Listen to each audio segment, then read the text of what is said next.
DOTD predicts that 14 to 15,000 people will travel this bridge daily. But the traffic won't just benefit new roads in St. Francisville. After students learn the expectations are high, they begin preparation on the fields and in the production truck. The day quickly shifts from rehearsal to live game action. Whether you have a clunker or an expensive car, there are some things you should take into consideration before you pull in to park. Those who most closely follow the diet were 36% less likely to have areas of damage in their brains than those not following the diet. There's thousands of people that cross this ferry, and everybody complains about it. Sometimes it has you late for work.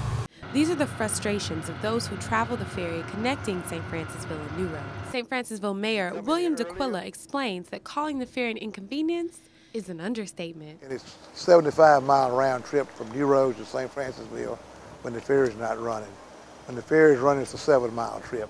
Construction began this January on the John James Audubon Bridge that will replace the St. Francisville ferry. New Road's Mayor Tommy Nelson says the bridge will do more than hush the complaints of commuters. And it's bringing in new revenues into our city, creating new jobs, and really helping with our tax base. According to Nelson, the amount of businesses in New Roads is up 50% from last year, and even more businesses will relocate to New Roads because of the bridge. DOTD predicts that 14 to 15,000 people will travel this bridge daily. But the traffic won't just benefit new roads in St. Francisville. There are many individuals from our city working in Baton Rouge and vice versa. With this bridge, we'll be closer. The individuals will have a shorter distance to drive. It will save gas, time, money. The bridge also directly stimulates job growth, not only in Baton Rouge, New Roads, and St. Francisville, but all over the state. All LA Time projects require at least 80% of those working on the bridge to be Louisiana residents. Although the bridge will increase jobs and revenue in Louisiana, to ferry travelers, a better commute is the #1 perk of the bridge. I wish it would be through tomorrow. This is Jasmine Haynes reporting. Ask anybody about Louisiana shrimp, and you'll usually get this response. I say bon. And local seafood vendor Mervyn Gaspard is an expert on this edible state treasure. He was literally born a fisherman. When my mom was carrying me, my daddy broke his collarbone, so she had to go on the deck and work the winch and to the air and ice up fresh shrimp. So I was right there with her before I was born. This fifth-generation shrimper says that his business, Gage and Evan Shrimp, has slowed down lately, and Gaspard only works a couple days a week.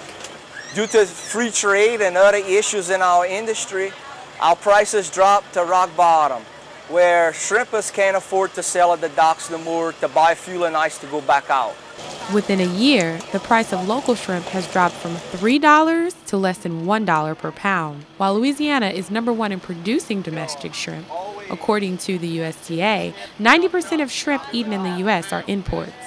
Farmers markets like these support vendors like Gage and Evan Shrimp, and some restaurants are doing their best to help local fishermen. University seafood manager Paul Tran says he buys homegrown shrimp with good reason.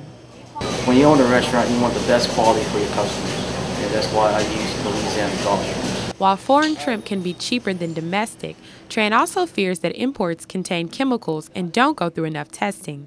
I'd rather pay $1, $2 more per pound, but I'm getting quality shrimp. Fishermen and local businesses all agree on one thing. The taste and the smell and the looks of our shrimp comes fresh out Louisiana waters. You can't get no better than that. This is Jasmine Haynes reporting.